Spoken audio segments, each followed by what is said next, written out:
इस कार्यक्रम के पुण्यार्जक हैं स्वर्गीय श्री उत्तम चंद्र जैन जी। नौगांव वालों की पावन स्मृति में धर्मपत्नी श्रीमती नथी बाई जी जैन विंध्या इंजी रेवा की ओर से पुत्र एवं पुत्र वधू श्री त्रिलोक चंद्र जैन, श्रीमती रानी जी, पुत्री एवं दामाद श्रीमती श्वेता जैन, श्री प्रसन्नजीत जी, पुत्री अपूर्वा, पुत्र एवं पुत्र वधू श्री संजीव जैन, श्रीमती ज्योति जैन, पौत्र एवं पौत्री सूर्यांश, अदिति, पुत्र एवं पुत्र वधू श्री राजीव, श्रीमती साधना जैन, पौत्र एवं पौत्री देवांश जैन, प्रभावना जैन, पुत्र एवं पुत्र वधू श्री प्रदीप कुमार, श्रीमती रीना जैन जी, पौत्री कुमारी प्रिया जैन, पुत्री एवं दामाद श्रीमती ममता जी, श्री अतुल जैन जी, नातिन एवं नाती मेनका जैन, परी जैन, हार्दिक जैन।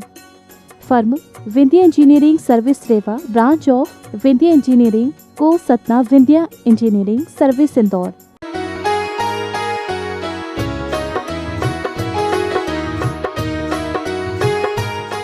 ओम नमः। वह दिव्य ध्वनि क्यों नहीं खिरी इनकी, पूछा जाता है। लगता है तीर्थंकर प्रकृति में भी कुछ जघन्य, मध्यम, उत्कृष्ट इत्यादि का भेद हो सकता है। और दूसरी बात है, सारे के सारे भगवान अकेले नहीं हुए, हजारों हजारों मुनि महाराजों के साथ उनका दीक्षित होना हुआ था।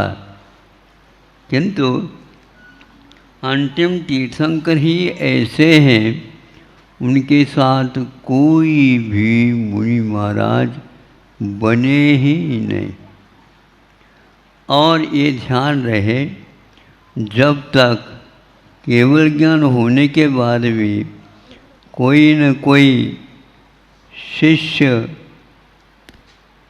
जो सब लोगों के लिए उनका रहस्य बता सके, जब तक दीक्षित नहीं होते तब तक केवली होने के उपरांत भी महावीर भगवान को दिव्य ध्वनि का लाभ नहीं हुआ था।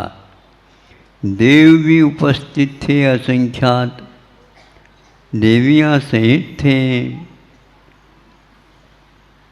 चारों प्रकार के निकाय देव भी आए थे, तिर्यंच भी आए थे, मनुष्य भी अपने अपने कोठी में विराजमान हुए थे। लेकिन गंधर्व परमेष्टि के सिंहासन पर कोई भी नहीं थे और उसकी पूर्ति 66 दिन के बाद हुई। इसमें अंतराय 66 दिन तक दिव्य ध्वनि का नहीं खिरना, केवली बनने के बाद भी यह काम क्यों नहीं हुआ, आगम में इसका कोई विशेष उल्लेख नहीं, किंतु यह उल्लेख अवश्य मिला है। जब तक योग्य निमित्त नहीं मिलेगा तब तक वह उपादान भी काम नहीं कर सकता। तीर्थंकर प्रकृति के उदीरना के बाद में भी यहाँ गंधर्व परमेष्टि की आवश्यकता थी। जिस समय तीर्थंकर का वह प्रकृति का उदीरना होती है, उसी समय मनस्फली ज्ञान को विप्राप्त करके तीर्थंकरों के शिष्य गंधर्व परमेष्टि के काम करते हैं। तो गंधर्व परमेष्टि होते हैं, वे मनस्फली ज्ञान के धारी होते हैं। और जनता के लिए जो उलझन है उसको सुलझा करके बहुत अच्छे ढंग से वह दिव्य ध्वनि का साक्षात आधार लेकर के हम लोगों को वो संतुष्ट करते हैं। यह अवसर आज भी विदेह आदि क्षेत्रों में उपलब्ध है, किंतु यह उपलब्धि यहाँ पर नहीं है।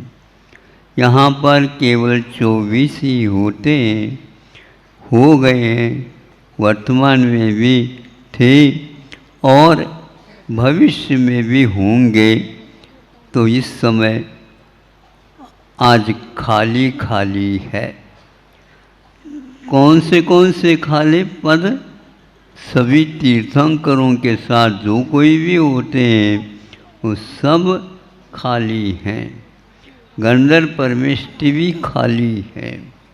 एक और विशेष बात कहना चाहता हूँ। उत्कृष्ट श्रावक जो एक प्रकार से 60,000 प्रश्न करने वाले, उसके उत्तर देने वाले सैनिक महावीर भगवान के लिए तो सैनिक थे। ये होते हुए भी, सौधर्म इंद्र भी होते हुए भी, सब कुछ होते हुए तीर्थंकर के लिए एक गंधर्व परमेष्टि की कम से कम आवश्यकता है। वह गंधर्व परमेष्टि अभी नहीं आ रहे हैं तो तब तक धन और ऋण दोनों मिलने से विज्ञान ने विद्युत का, करंट का उद्भव माना है। और इसी प्रकार दिव्य ध्वनि के खिरने में मनोपर ज्ञान के धनी गंधर्व परमेष्टि गौतम गंधर्व जब तक नहीं आए तब तक करंट का उत्पन्न होना संभव नहीं हुआ, ऐसा हमारा विचार है। महाराज फिर तीर्थंकर पद का क्या मतलब होता?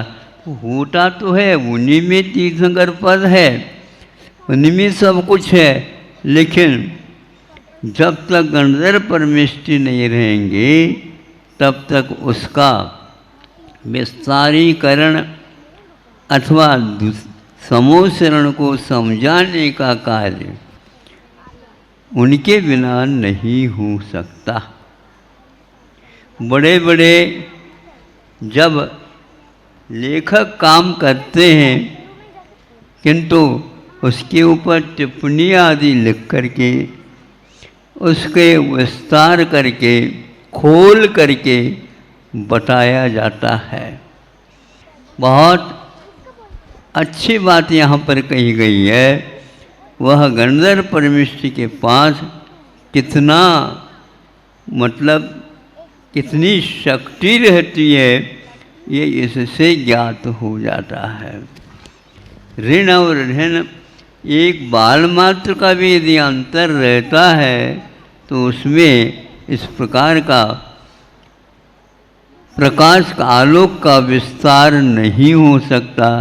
इसी प्रकार सभी कुछ होने के उपरांत भी, तीर्थंकर प्रकृति के उदीर्ण होने के बाद में भी वह कार्य नहीं हुआ।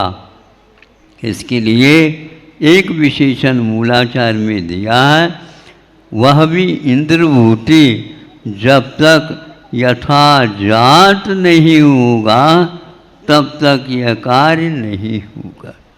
यथाजात शब्द बहुत ही गंभीर है और वह साक्षात तीर्थंकरों के साथ मेल करने वाला है। गंधर्व परमेष्टि को दीक्षित होने के बाद में ही वह पद उत्पन्न होता है, ने विकसित होता है।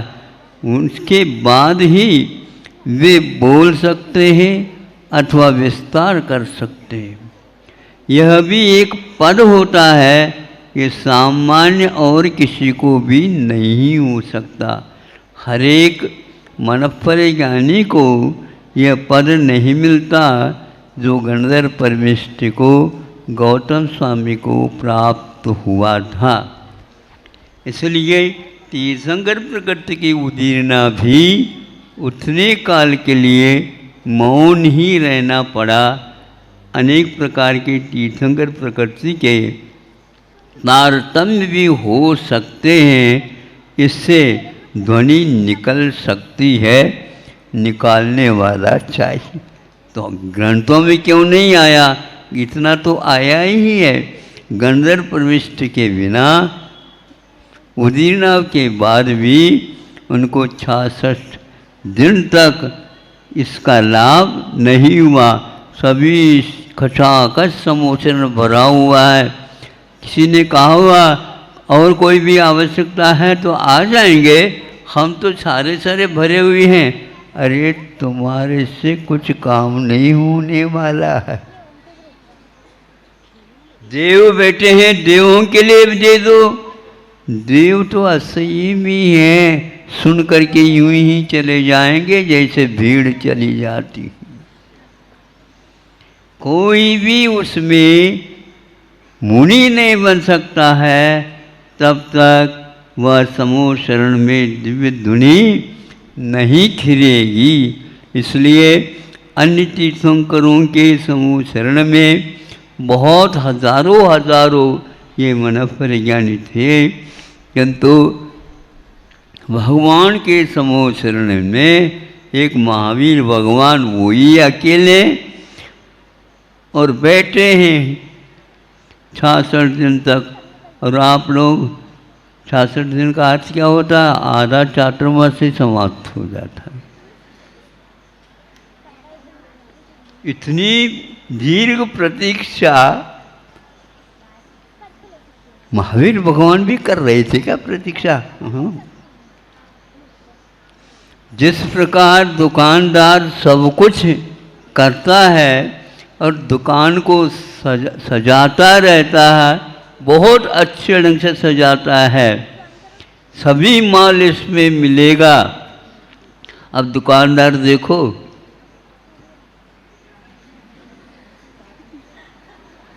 दोनों तरफ अपनी दुकान से आजू बाजू देखता रहता है। दूर भी कोई आ गया है, ये ग्राहक आ तो रहा है। ऐसे ही भले कहते नहीं होंगे, लेकिन 66 दिन तक की परीक्षा बहुत लंबी होती है और तीर्थंकर को भी बैठना पड़ा। और ग्राहक आया तब ऐसा लगा एक बहुत बड़ा चमत्कार हो गया।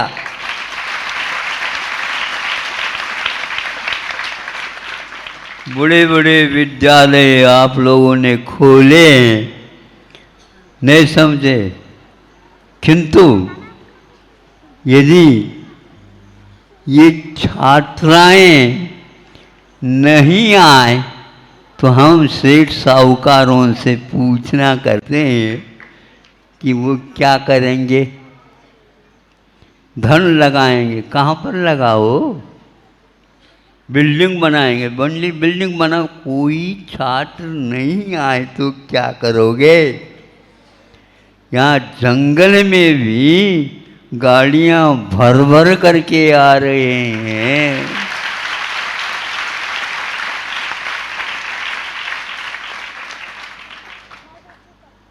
हम गए तो थे वहाँ पर दर्शन देने के लिए, फिर एक मांग करने लगेंगे।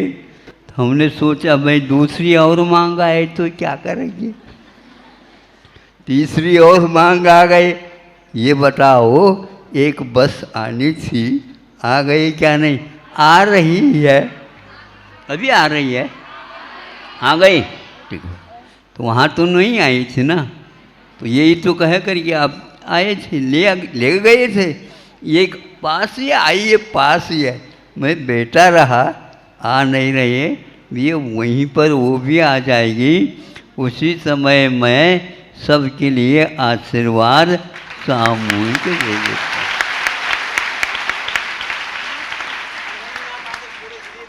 हाँ, तो बिल्कुल एक भी यदि मान लो छात्र रुक जाता है या एक भी प्रतिष्ठा मतलब प्रतिभाशाली नहीं आती है, तब तक तो आपको कहना ही पड़ेगा कि भैया प्रतीक्षा करो।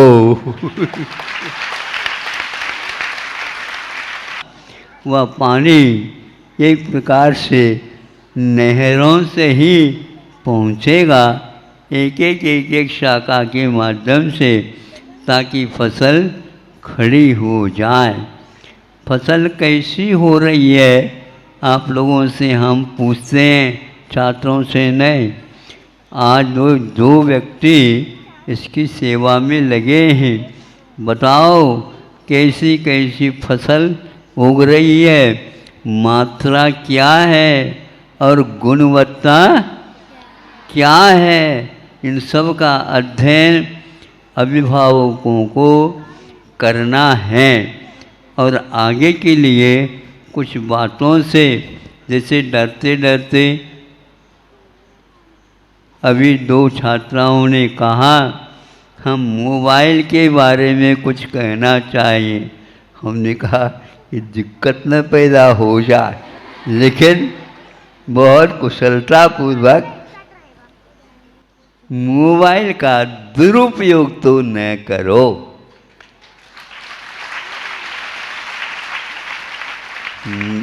मोबाइल का दुरुपयोग तो नहीं करेंगे तो अवश्य ही अनेक संस्कारों के साथ यहाँ पर और छात्र आ सकते हैं और व्यवस्थापक थक सकते हैं। कहाँ कहाँ तक करना होता चला जाएगा, क्योंकि दान दाता हैं तो अवश्य ही अपनी संपदा का सही उपयोग करना चाहेंगे। यथाजात यह शब्द समूह शरण के लिए भी लागू हो गया और यथाजात का अर्थ शिशु या बालक होता है। वह बालक जैसा उत्पन्न हुआ है वैसा ही बाहर भीतर दोनों तरफ से राग द्वेष मोह मद मत्सर कषाय इनसे रहित होकर के ब्रह्मचर्य व्रत पालन करके छात्र और छात्राएं इस प्रकार के विद्यालयों में भर्ती होते हैं। फिर कुछ समय के बाद वे अपने घर भी नहीं जाना चाहते हैं। ऐसे भी छात्राओं का प्रबंध करना पड़ता है। हम घर नहीं जाएंगे, घर वाले आएंगे तो हमें देख करके चले जाएंगे, ऐसे उत्तर भी देते हैं। ये इसलिए कि भीतर से वे सारे के सारे निर्दोष हो कर के ही विद्या का अध्ययन कर रहे हैं। ऐसे ही विद्यालय भारत में होंगे, पहले संख्या लाखों में थी, अब वहाँ तक आप लोगों को दौड़ लगाना है। लगाएंगे? तैयार कर लो, तैयारी कर लो और अच्छे ढंग से वहाँ तक दौड़ हो जाए, ताकि पूर्व भारत में कैसे विद्यालयों की परंपरा चलती थी वह पुनः देखने का हमें अवसर प्राप्त होगा। इतना ही कह करके यथाजात का अर्थ बालक भी होता, बालक ही होता है। माँ के सामने वह ज्यों का त्यों अपने हृदय को रखता है। उसी प्रकार आप लोगों को विषयों से कषायों से बचा करके यहाँ पर जो व्यवस्था है उस व्यवस्था में ही संतोष करके आगे और कदम उठाना है, ताकि सब लोगों को इस प्रकार की शिक्षा का लाभ मिल सके। समय बहुत कम था, ठीक है, आप लोगों की यह भी व्यवस्था की जाए। स्वर्ग जाने के लिए 20 घंटे नहीं लगेंगे।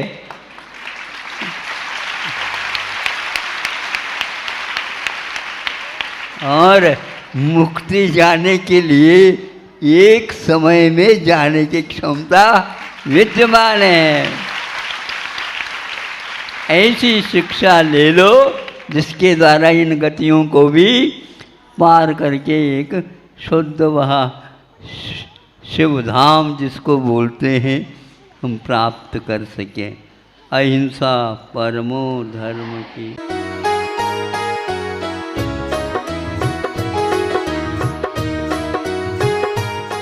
ओम नमः। इस कार्यक्रम के पुण्यार्जक थे स्वर्गीय श्री उत्तम चंद्र जैन जी। नौगांव वालों की पावन स्मृति में धर्मपत्नी श्रीमती नत्थी बाई जी जैन विंध्या एनजी रेवा की ओर से पुत्र एवं पुत्र वधू श्री त्रिलोक चंद्र जैन, श्रीमती रानी जी, पुत्री एवं दामाद श्रीमती श्वेता जैन, श्री प्रसन्नजीत जी, पुत्री अपूर्वा, पुत्र एवं पुत्र वधू श्री संजीव जैन, श्रीमती ज्योति जैन, पौत्र एवं पौत्री सूर्यांश, अदिति, पुत्र एवं पुत्र वधू श्री राजीव, श्रीमती साधना जैन, पौत्र एवं पौत्री देवांश जैन, प्रभावना जैन, पुत्र एवं पुत्र वधू श्री प्रदीप कुमार, श्रीमती रीना जैन जी, पौत्री कुमारी प्रिया जैन, पुत्री एवं दामाद श्रीमती ममता जी, श्री अतुल जैन जी, नातिन एवं नाती Menka Jain, Pari Jain, Hardik Jain. Firm Vindhya engineering service Rewa, branch of Vindhya engineering को सतना, विंध्या इंजीनियरिंग सर्विस इंदौर।